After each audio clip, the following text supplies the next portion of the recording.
You, John Fitzgerald Kennedy, do solemnly swear I, John Fitzgerald Kennedy, do solemnly swear that you will faithfully execute the office of President of the United States that I will faithfully execute the office of President of the United States and will, to the best of your ability, and will, to the best of my ability, preserve, protect, and defend the Constitution of the United States. preserve, protect, and defend the Constitution of the United States. So help you God.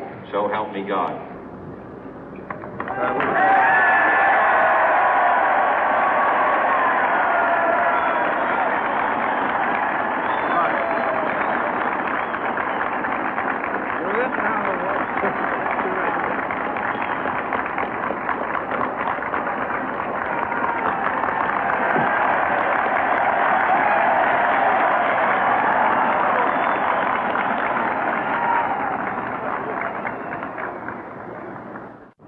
Vice President Johnson, Mr. Speaker, Mr. Chief Justice, President Eisenhower, Vice President Nixon, President Truman, Reverend clergy, fellow citizens.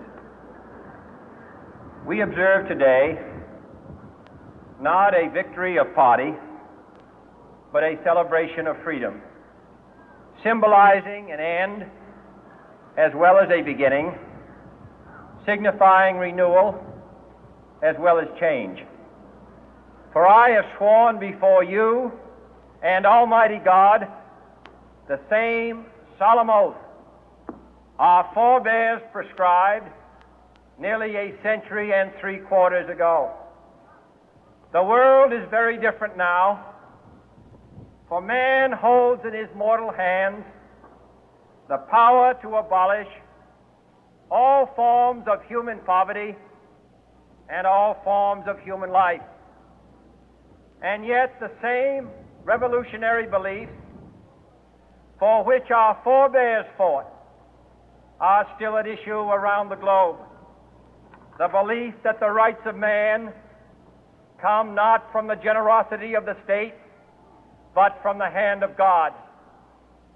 We dare not forget today that we are the heirs of that first revolution. Let the word go forth from this time and place to friend and foe alike that the torch has been passed to a new generation of Americans born in this century, tempered by war, disciplined by a hard and bitter peace, proud of our ancient heritage, and unwilling to witness or permit the slow undoing of those human rights to which this nation has always been committed and to which we are committed today at home and around the world.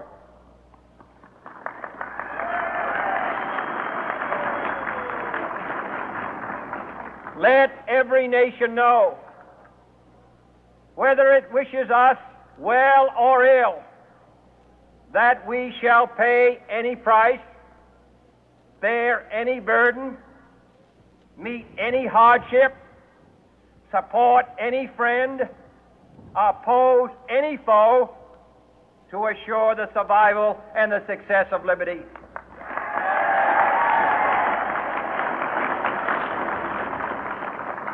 This much we pledge and more. To those old allies whose cultural and spiritual origins we share, we pledge the loyalty of faithful friends. United, there is little we cannot do in a host of cooperative ventures. Divided, there is little we can do, for we dare not meet a powerful challenge at odds and split asunder. To those new states whom we welcome to the ranks of the free, we pledge our word that one form of colonial control shall not have passed away, merely to be replaced by a far more iron tyranny. We shall not always expect to find them supporting our view, but we shall always hope to find them strongly supporting their own freedom, and to remember that in the past, those who foolishly sought power by riding the back of the tiger ended up inside.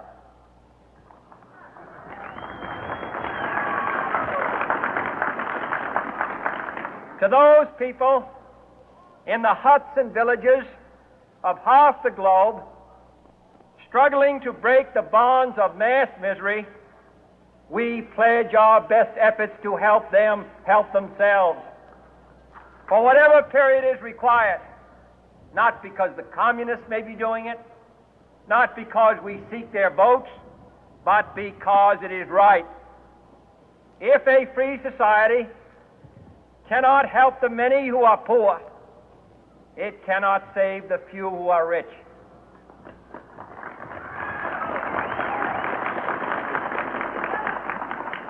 To our sister republics south of our border, we offer a special pledge to convert our good words into good deeds, in a new alliance for progress, to assist free men and free governments in casting off the chains of poverty.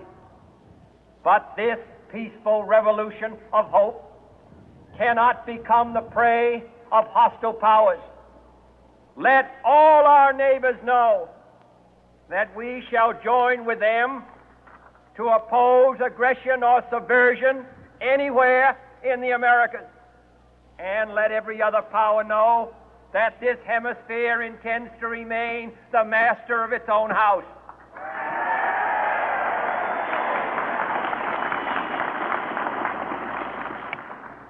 To that World Assembly of Sovereign States, the United Nations, our last best hope, in an age where the instruments of war have far outpaced the instruments of peace, we renew our pledge of support to prevent it from becoming merely a forum for invective, to strengthen its shield of the new and the weak, and to enlarge the area in which its writ may run. Finally, to those nations who would make themselves our adversary, we offer not a pledge, but a request that both sides begin anew the quest for peace. Before the dark powers of destruction, unleashed by science, engulf all humanity in planned or accidental self-destruction, we dare not tempt them with weakness, for only when our arms are sufficient beyond doubt can we be certain beyond doubt that they will never be employed. But neither can two great and powerful groups of nations take comfort from our present course, both sides overburdened by the cost of modern weapons, both rightly alarmed by the steady spread of the deadly atom, yet both racing to alter that uncertain balance of terror that stays the hand of mankind's final war. So let us begin anew, remembering on both sides that civility is not a sign of weakness, and sincerity is always subject to proof. Let us never negotiate out of fear, but let us never fear to negotiate.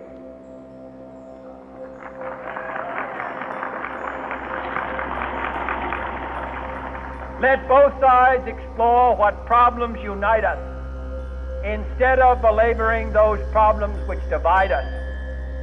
Let both sides, for the first time, formulate serious and precise proposals for the inspection and control of arms, and bring the absolute power to destroy other nations under the absolute control of all nations.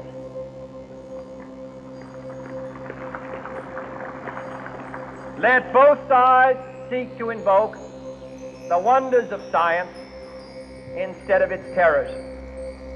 Together, let us explore the stars, conquer the deserts, eradicate disease, tap the ocean depths, and encourage the arts and commerce. Let both sides unite to heed in all corners of the earth the command of Isaiah to undo the heavy burden and let the oppressed go free. And if a beachhead of cooperation may push back the jungle of suspicion, let both sides join in creating a new endeavor, not a new balance of power, but a new world of law, where the strong are just and the weak secure and the peace preserved.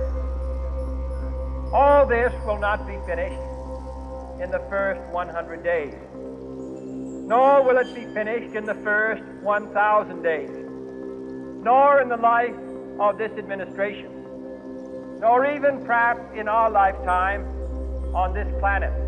But let us begin.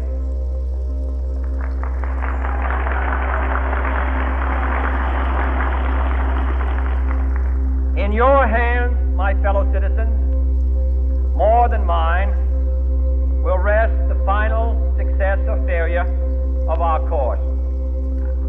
Since this country was founded, each generation of Americans has been summoned to give testimony to its national loyalty.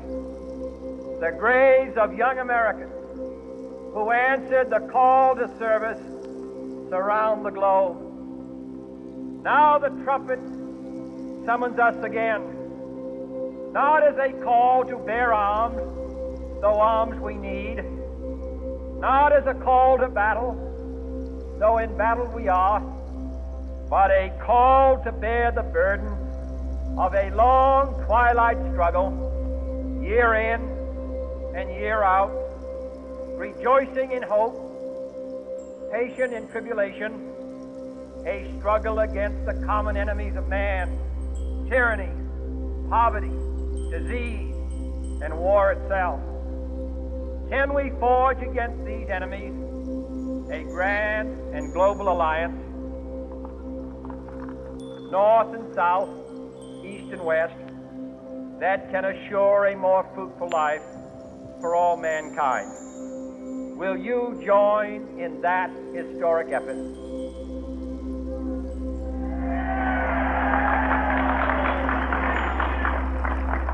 In the long history of the world, only a few generations have been granted the role of defending freedom in its hour of maximum danger.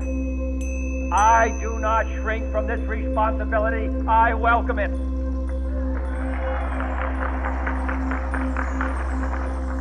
I do not believe that any of us would exchange places with any other people or any other generation.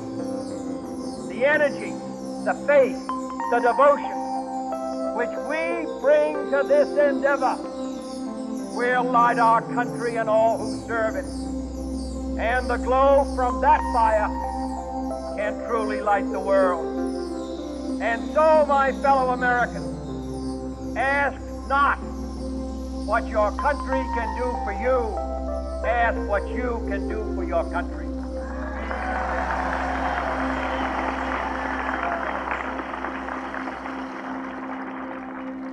My fellow citizens of the world, ask not what America will do for you, but what together we can do for the freedom of man.